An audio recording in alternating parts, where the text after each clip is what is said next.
এই 6টা গুণ যদি কোন নারীর মধ্যে পাওয়া যায়, কোন মেয়ের মধ্যে থাকে, কোন মহিলার মধ্যে পাওয়া যায়, তাহলে ওই মহিলা হচ্ছে আল্লাহ রাসূলের ভাষ্য অনুযায়ী ওই মহিলা জাহান্নামী নারী। জোরে বলেন আউযু বিল্লাহ।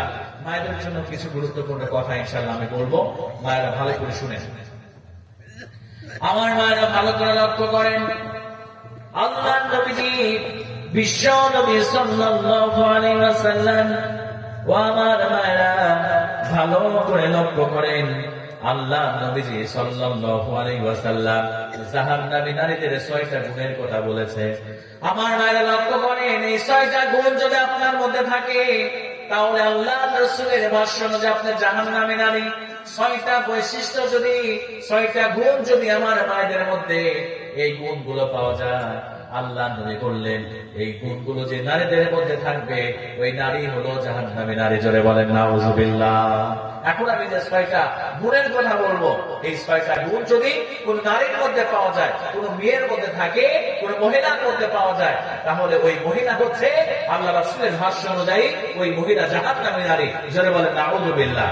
আমার মায়েরা ভালো করে শোনেন, মনটা নরম করে দিয়ে, কানটা খাড়া করে দিয়ে শোনেন।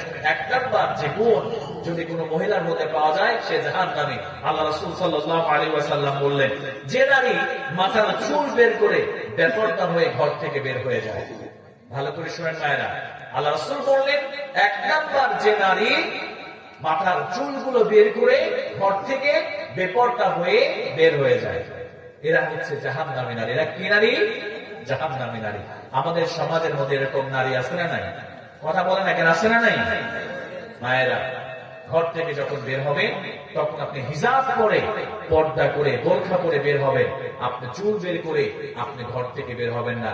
যদি চুল বের করে আপনি ঘর থেকে বের হয়ে যান, বেপর্দা হয়ে ঘর থেকে বের হয়ে যান, আল্লাহ রাসূল বলছেন আপনি জাহান্নামী নারী হিসেবে আল্লাহ পাক আপনাকে কবুল করবেন এবং জাহান্নামের মধ্যে আল্লাহ পাক কে করে দেবেন।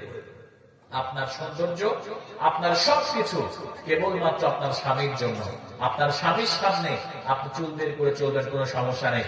আপনার স্বামীর সামনে দুনিয়ার যত রকম সাজুগুজু করা যায় আপনি করবেন, কোনো সমস্যা নেই। আপনার স্বামী দেখে যদি সন্তুষ্ট হয়ে যায় আপনার প্রতি, আমার আল্লাহ আপনার প্রতি সন্তুষ্ট হয়ে যাবে। যেটা বলেন সুবহানাল্লাহ। এজন্য মায়েরা, আপনি কখনোই চুল বের করে ঘর থেকে বেপর্দা হয়ে বের হবেন। আল্লাহ রাসূল বলেন, একটা নারী যখন বেপর্দা হয়ে চুল বের করে ঘর থেকে বের হয়ে যায়, যতক্ষণ না সে ঘরে ফিরে আসে ততক্ষণ পর্যন্ত তার আমলনামায় জিনা করলে যে গুনাহ হয়, আল্লাহ পাক এই জিনার গুনাহ তার আমলনামায় আল্লাহ পাক লিখতে থাকে। জোরে বলেন নাউযু বিল্লাহ। এজন্য মায়েরা, 1 নাম্বার এই গুণ যদি থাকে, খারাপ বদ অভ্যাস যদি থাকে, আপনি যদি বেপর্দা হয়ে চুলগুলো বের করে যদি ঘর থেকে বের হয়ে যান, তাহলে কিন্তু আপনি জাহান্নামের খাতায় আপনার নাম উঠে যাবে। এজন্য আমার মায়েরা, আপনার এই কাজগুলো করবেন না। 2 নাম্বারে, মায়েরা ভালো করে শোনেন, 2 নাম্বারে যারা স্বামীকে সম্মান করে না, যারা স্বামীকে কি করে না, সম্মান করে। দেখবেন অনেক স্ত্রী আছে যারা স্বামীকে সম্মান করতে চায় না, স্বামীর সঙ্গে তুই তুকারি করে কথা বলে, স্বামীর সঙ্গে সম্মানজনক কথা বলে, স্বামীর সঙ্গে বেয়াদবি করে। এরকম মা বোন আছে না নাই? কথা বলেন না কেন, আছে না নাই? আছে। আমার মায়েরা ভালো করে খেয়াল করেন, যারা স্বামীর সাথে অসম্মান করে কথা বলেন, যারা স্বামীকে তুই তুকারি করেন।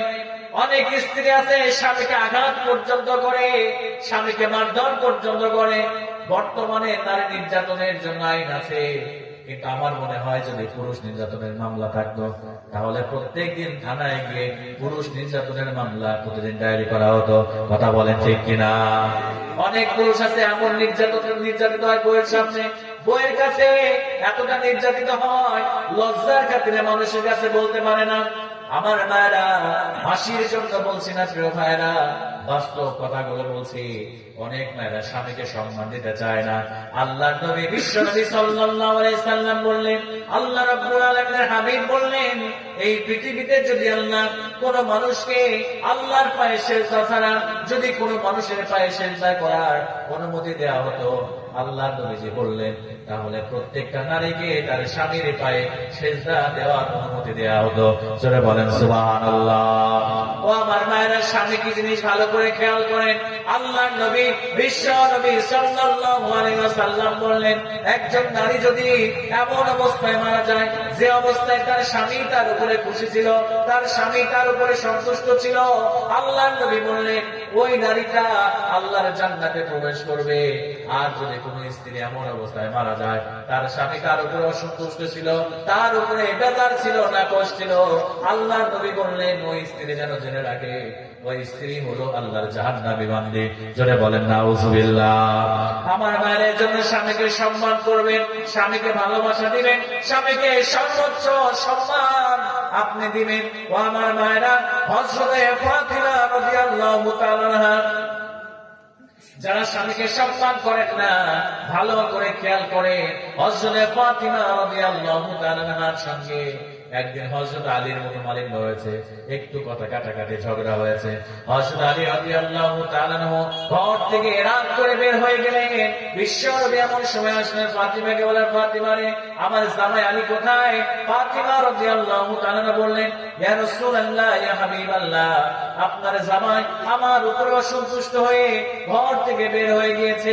এবার হযরত বিশ্বনবী সাল্লাল্লাহু আলাইহি ওয়াসাল্লাম ফাতিমাকে ডাক দিয়ে বলেন, ফাতিমা রে শোনো, এই যে তোমার স্বামী তোমার উপর অসন্তুষ্ট হয়েছে, রাগ হয়েছে, রাগান্বিত হয়েছে, ফাতিমার এই অবস্থায় যদি তুমি ইন্তেকাল হয়ে যায়, তোমার মৃত্যু যদি হয়ে যায়, ফাতিমা রে শুনে নাও, আমি নবীর মেয়ে, তুমি ফাতিমা, কাল কিয়ামতের দিন কঠিন মুসিবতের সময় আমি নবীর মেয়ে হিসেবে আমি আল্লাহর নবী তোমাকে সুপারিশ করে কখনো আল্লাহর জান্নাতে নিয়ে যেতে পারবো না। জোরে বলেন নাউজুবিল্লাহ। আমার মায়েরা, ভেবে দেখেন কত বড় কথা। আল্লাহ রাসূল বলছে, তোমার স্বামী আলী যদি তোমার উপর অসন্তুষ্ট হয় আর এই অবস্থায় যদি তুমি মারা যাও রে ফাতিমা, আমি নবী হিসেবে, আমি নবীর মেয়ে হিসেবে তোমাকে আমি সুপারিশ করে আল্লাহর জান্নাতে নিয়ে যেতে পারবো না, তুমি অবশ্যই আল্লাহর জাহান্নামে নিক্ষিপ্ত হবে। যেটা বলেন নাউযুবিল্লাহ। মায়েরা, আপনার স্বামী কি জিনিস একবার ভালো করে শুনে। একটা মেয়ে বয়সের ভারে তার বাবার কাছে বোঝা হয়ে যায়, তার মায়ের কাছে বোঝা হয়ে যায়, ভাইয়ের কাছে বোঝা হয়ে যায়, কিন্তু একটা স্বামী তার স্ত্রীকে কখনো ছেড়ে যায় না। 40 বছর, 50 বছর, 60 বছর, 70 বছর বৃদ্ধা হয়ে যায়, অসুস্থ হয়ে যায়, তবু এই স্বামী নামক বটবৃক্ষটা তাকে কখনো ছেড়ে যায় না। আমৃত্যু পর্যন্ত তাকে ভালোবাসা দিয়ে, তাকে আদর আর স্নেহ দিয়ে, তার দায়িত্ব নিয়ে তাকে বহন করে দেয়। কথা বলে ঠিক কিনা? তাকে বহন করে যায়। কিন্তু মায়েরা এই স্বামীর গুরুত্ব বুঝতে চায় না। স্বামীর সাথে তুলতুকারি, স্বামীর সাথে অসম্মান করে কথা বলা, স্বামীর সাথে বাজে ব্যবহার করা, এইগুলো করে মায়েরা। যদি জাহান্নামে না যেতে চান, যদি জাহান্নামে না যেতে চান, আজকেই তাওবা করে স্বামীর সাথে যত ভুল হয়েছে আজকে গিয়ে বাসায় গিয়ে ক্ষমা চেয়ে নিবেন। পা ধরে হলেও ক্ষমা চাবেন, হাত ধরে হলেও ক্ষমা চেয়ে আপনি সুন্দর করে স্বামীর সঙ্গে ভালো ব্যবহার, স্বামীর সঙ্গে উত্তম আচরণ করবেন ইনশাআল্লাহ। তাহলে জাহান্নাম নারীদের 2 নম্বর গুণ হচ্ছে স্বামীকে তারা সম্মান করে না। মায়েরা, যদি জাহান্নামে না যেতে চান তাহলে আজকে থেকে স্বামীকে সম্মান করবেন। জাহান্নামী নারীদের 3 নম্বর গুণ, আল্লাহ রাসূল বললেন, স্বামীকে বাদ দিয়ে পরপুরুষের সঙ্গে হাসি তামাশা করে, সুন্দর করে সুন্দর ভাষায় কথা বলে। এরকম মহিলা এবং স্ত্রী আছে না নাই বলেন তো সবাই? দেখবেন স্বামীর সাথে যখন কথা বলে একদম পেশার মতো মুখ করে কথা বলে, রাগ তাকানোই যায় না মুখের দিকে। যখন পাশের বাড়ির ভাইয়ের সাথে কথা বলে তখন দেখবেন হাসি মুখে সুন্দর করে আপনার কথা বলে। এরকম মহিলা আছে না নাই? আছে, অনেক আছে। বাস্তব কথা। মায়েরা, স্বামীর সঙ্গে ভালো করে কথা বলবেন, স্বামীর সাথে সুন্দর আচরণ করবেন, স্বামীর সঙ্গে হাসি মাখা মুখ নিয়ে কথা বলবেন। স্বামী স্ত্রী যখন হাসি মাখা মুখ নিয়ে কথা বলে, আল্লাহ রাসূল বললেন, যদি স্বামী আর স্ত্রী দুজন দুজনের দিকে তাকিয়ে হাসি মুখে সুন্দর করে কথা বলে, আল্লাহ পাক সুবহানাহু ওয়া তাআলা ওই মুখের সগীরা গুনাহগুলোকে আল্লাহ পাক মাফ করে দেয়। জোরে বলেন সুবহানাল্লাহ। যদি চোখে চোখ রেখে স্বামী আর স্ত্রী গল্প করে, আল্লাহ পাক চোখের সগীরা গুনাহগুলোকে আল্লাহ মাফ করে দেয়। যদি স্বামী স্ত্রী গল্প করতে করতে দুজন দুজনের হাতে স্পর্শ করে, আল্লাহ পাক হাতের সগীরা গুনাহগুলোকে আল্লাহ মাফ করে দেয়। জোরে বলেন সুবহানাল্লাহ। আল্লাহ রাসূল বললেন, যদি স্ত্রী তার স্বামীর মাথায় হাত বুলিয়ে দেয়, স্বামী যদি তার স্ত্রীর মাথায় হাত বুলিয়ে দেয়, হাতের নিচে যত চুল থাকবে আল্লাহ পাক কত পরিমাণ সওয়াব, কত পরিমাণ নেক ওই স্বামী স্ত্রীর আমলনামায় দিয়ে দিবে। জোরে বলে সুবহানাল্লাহ। একদিন এক বোন আমারে বলছে, হুজুর আপনি তো ওয়াজ করলেন মাথায় হাত দেওয়ার, তো আমার সাথে তো অনেক লাভ, কারণ আমার মাথায় তো অনেক চুল আছে, তাহলে সে হাত দিলেই অসংখ্য সওয়াব, হাজার হাজার সওয়াব আল্লাহ পাক তার আমলনামায় দিয়ে দিবে। কিন্তু আমার স্বামীর মাথায় তো চুল নাই, তাহলে আমার কি হবে বলেন তো? এরকম টাকলা স্বামী আছে না নাই? বলেন না কেন, আছে না নাই? বলছে, হুজুর আমার স্বামীর মাথা টাকলা, চুল নাই, তাহলে আমার তো সর্বনাশ, আমার তো সওয়াব কিছু হবে না। তাই বললাম মা টেনশন করার দরকার নেই, যদি ভালোবাসা নিয়ে আপনি যদি টাক মাথায় হাতটা বুলিয়ে দেন তাহলে আল্লাহ সুবহানাহু ওয়া তাআলা আপনার আমল নামা সাওয়াব দিয়ে দেবে। কথা বলা ঠিক কিনা? নিয়তটা সহি হতে হবে। নিয়তটা কি হতে হবে? সহি হতে হবে। তাহলে টাক মাথায় যদি আপনি মাঝে মাঝে তেল মালিশ করে দেন তাহলে কোনো সমস্যা নাই। এজন্য মায়ের টেনশন করবেন না, স্বামীকে সুন্দর ব্যবহার করবেন, স্বামীকে সম্মান দিয়ে কথা বলবেন। অন্য পরপুরুষের সঙ্গে এত সুন্দর করে কথা বলার দরকার নেই, কারণ আপনার সৌন্দর্য, আপনার সুন্দর ব্যবহার সবকিছু আপনার স্বামীর জন্য। স্বামীকে দেন, আপনিও খুশি, স্বামীও খুশি, মাঝখান থেকে আল্লাহ খুশি হয়ে যাবে। জোরে বলেন সুবহানাল্লাহ। তাহলে এটা হলো 3 নম্বর জাহান্নামী নারীদের গুণ। 5 নম্বর জাহান্নামী নারীদের গুণ হচ্ছে 4 নম্বর গুণ হচ্ছে অপবিত্রতা থেকে পবিত্রতা অর্জন করতে তারা দেরি করে। মায়েদের প্রত্যেক মাসে একটা পিরিয়ড, একটা টাইম আসে, তারা যখন পিরিয়ড টাইমটা শেষ হয়ে যাবে দ্রুত পবিত্র হয়ে নেবেন। এবং দ্বিতীয়ত, যদি কখনো ফরজ গোসলের প্রয়োজন হয় তাহলে সঙ্গে সঙ্গে ফরজ গোসলের প্রয়োজন হলে তখন সঙ্গে সঙ্গে আপনাদের জন্য নসিহত এবং মায়েদের জন্য যখনই আপনার ফরজ গোসল হয়ে যাবে তখন সঙ্গে সঙ্গে আপনি ফরজ গোসলটা আপনি করে নেবেন ইনশাআল্লাহ। এবং 5 নম্বরে আল্লাহ রাসূল সাল্লাল্লাহু আলাইহি ওয়াসাল্লাম বললেন, নারীরা, যেসব নারীরা বেশি বেশি করে মিথ্যা বলে এবং গীবত করে, মিথ্যা এবং কি করে? গীবত করে। দেখবেন মায়েদের মধ্যে এই বদ অভ্যাসটা বেশি, গীবত করার গুণটা মায়েদের মধ্যে বেশি। একসাথে 3-4 জন যদি বসে, বসার পরে এ কি করছে, অমুকে কি করছে, অমুক পাড়ার অমুক কি করছে, সবকিছু আপনার গীবতের মাধ্যমেই বলে ফেলে। দেখবেন এই জালসার প্যান্ডেলে এসে অনেকদিন দেখা হয় না, অনেকেই গল্প শুরু করে দেয়, জমকে এই করছে, তমকে সেই করছে। এই জন্য মায়েরা গীবত করবেন। আল্লাহ রাসূল বললেন, আল্লাহ গীবাতু আশাদ্দু মিনাজ জিনা, জিনার থেকে মারাত্মক হচ্ছে গীবত। কারণ আপনি নামাজ পড়েন নাই, আপনি জিনা করেছেন, আপনি রোজা করেন নাই, আল্লাহ চাইলে আপনাকে মাফ করে দিতে পারে। কিন্তু আমার যদি আপনি গীবত করেন, ভালো করে শুনেন, আমার যদি আপনি গীবত করেন, আমি যতক্ষণ পর্যন্ত আপনাকে মাফ না করব, আল্লাহ পাক সুবহানাহু ওয়া তাআলা ততক্ষণ পর্যন্ত আপনাকে মাফ করবে না। এবং গীবতের মাধ্যমে আপনার আমলনামা থেকে, যার নামে আপনি গীবত করছেন, আপনার আমলনামা যদি সওয়াব থাকে, এই সওয়াবটা ট্রান্সফার হয়ে তার আমলনামায় চলে যাবে। সুবহানাল্লাহ পড়বেন না? তার মানে এর জন্য গীবত করা যাবে না। গীবত করলে জাহান্নাম আল্লাহ পাক নির্ধারিত করে দেবে। এবার সর্বশেষ 6 নম্বর জাহান্নামী নারীদের গুণ হচ্ছে তারা অন্যের সুখ দেখে বেশি হিংসা করে। কি করে বলেন তো সবাই? হিংসা। এই গুণটাও কিন্তু মায়েদের মধ্যে বেশি দেখবে। কেউ একটু ভালো আছে, কেউ একটু সুখে আছে, ওটা দেখতে পারেন, হিংসায় জ্বলে পুড়ে যায়।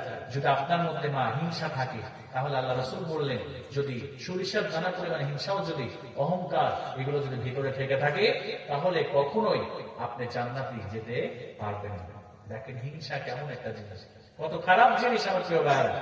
হযরতে জাকারিয়া আলাইহিস সালামের জামানায় একজন ব্যক্তি ছিল, সে মানুষের সুখ সহ্য করতে পারত না। ভালো করে খেয়াল করেন, হযরতে জাকারিয়া আলাইহিস সালামের জামানায় একজন ব্যক্তি মানুষের সুখ দেখতে পারত না। প্রতিবেশীর যদি কিছু হতো, হিংসায় জ্বলে পুড়ে সারকার হয়ে যেত। একদিন তিনি, জাকারিয়া না, হযরত ইয়াহইয়া আলাইহিস সালামের কথা বলছি। তো একদিন আল্লাহ পয়গম্বরকে ডাক দিয়ে বলছে, দেখেন হিংসা কেমন করে ধ্বংস করে দেয়। আল্লাহ পয়গম্বরকে ডাক দিয়ে বলছে, আল্লাহ পয়গম্বর, আমার প্রতিবেশীর যেটা হয়, আমার যেন আল্লাহ পাক আমাকে তার ডাবল আমাকে বানায় দেয়। ওর যদি একটা বাড়ি হয়, আমার জন্য 2 তলা হয়, তার যদি 1 তলা হয়, আমার 2 তলা হয়। মানে এরকম করে আল্লাহ পয়গম্বরের কাছে দোয়া চেয়েছে। আল্লাহ পয়গম্বর তার জন্য দোয়া করলো, ঠিক আছে, তুমি তোমার প্রতিবেশীটা দেখে তোমার সহ্য হয় না, আমি আল্লাহর কাছে দোয়া করে দিলাম যে তোমার প্রতিবেশীর যা হবে তোমার ডাবল হবে। প্রতিবেশী যদি 1 তলা বাড়ি হয়, তোমার কয় তলা হবে? 2 তলা হবে। আমার মায়েরা, ভাইরা, ভালো করে খেয়াল করেন। এবার আল্লাহর পয়গম্বর দোয়া করলেন, দোয়া করার পরে আল্লাহ দোয়াকে কবুল করে নিলেন। এবার ওই প্রতিবেশী 1 বিঘা জমি কিনে তার 2 বিঘা জমি হয়ে যায়। ওই প্রতিবেশী 1 তলা বাড়ি করলে তার 2 তলা বাড়ি হয়ে যায়। ওই প্রতিবেশীর যা হয়, আল্লাহ রাব্বুল আলামিন তাকে ডাবল দিয়ে দেয়। জোরে বলেন সুবহানাল্লাহ। এবার ওই হিংসুক প্রচন্ড খুশি, আল্লাহ আমার এত এত দিচ্ছে, মহা খুশি। কিছুদিন পরে এমন করে শুকিয়ে যখন তার দিন চলছে, কিছুদিন পরে এবার ওই যে যার প্রতিবেশী, ওই প্রতিবেশীর একটা হাত ভেঙে গিয়েছে। এবার আল্লাহ রাব্বুল আলামিনের ওই পয়গম্বরের দোয়া, প্রতিবেশীর যদি একটা হয়, তার কয়টা হবে? বলেন না, কয়টা হবে? 2টা হবে। তাহলে ওর 1 হাত ভাঙছে, কয় হাত ভাঙবে? ও পড়ে গিয়ে 2 হাত ভেঙে গিয়েছে। 2 হাত লোলা, 2 হাতে কোনো কাজ করে না। কিছুদিন পরে ওই প্রতিবেশীর একটা পা ভেঙে গিয়েছে। তাহলে ওর যদি একটা পা ভাঙে, কয়টা হবে? আল্লাহ পয়গম্বরের দোয়া কয়টা? ডাবল হবে, কারণ ওর একটা পা ভাঙলে কয়টা পা ভাঙবে? দুইটাই। উপরে গিয়ে 2 পা ভেঙে গিয়েছে। কিছুদিন পরে প্রতিবেশীর একটা চোখ কানা হয়ে গিয়েছে আঘাত লেগে, তাহলে এর চোখ কয়টা কানা? 2টা। এবার তো বিপদে পড়ে গিয়েছে, আল্লাহ কি করলাম হিংসা করে। এবার আল্লাহ পয়গম্বরকে খুঁজে বেড়াচ্ছে, হঠাৎ করে আবার দেখা। তখন বলছে, পয়গম্বর আপনি আমার জন্য আল্লাহর কাছে দোয়া করেন, আমি আর হিংসা করব না, আমার প্রতিবেশী যা হয় আমার ডাবল হোক, আমার এটা চাই না, আল্লাহ আমাকে আগে যেমন দিয়েছিল আমি তেমনটাই চাই। আল্লাহ পয়গম্বর বললেন, তুমি হিংসা করেছো, হিংসা করার কারণে আজকে তুমি দুনিয়াতে এই শাস্তির মধ্যে পতিত হয়েছো। এটা তো দুনিয়ার শাস্তি, তোমাকে কিয়ামতের মাঠে আল্লাহ পাক সুবহানাহু ওয়া তাআলা আর তোমার জন্য শাস্তি, আল্লাহ জাহান্নামের আগুন আল্লাহ রেডি করে রেখেছে। জোরে বলেন নাউযুবিল্লাহ।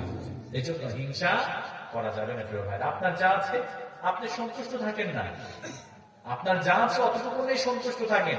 হ্যাঁ, আপনি দোয়া করতে পারেন, আল্লাহ তুমি ওই ভাইকে যতটুকু দিয়েছ আমাকে তার থেকে একটু বাড়ায় না, কিন্তু আপনি এটা যেতে পারেন না হিংসা করে যে তাকে ধ্বংস করে আল্লাহ তুমি আমাকে দাও, এরকম করা যাবে। আপনি আল্লাহর কাছে দোয়া করবেন, আল্লাহ আপনাকে বাড়ায় দিবে, আল্লাহর ভান্ডারে তো কম নাই।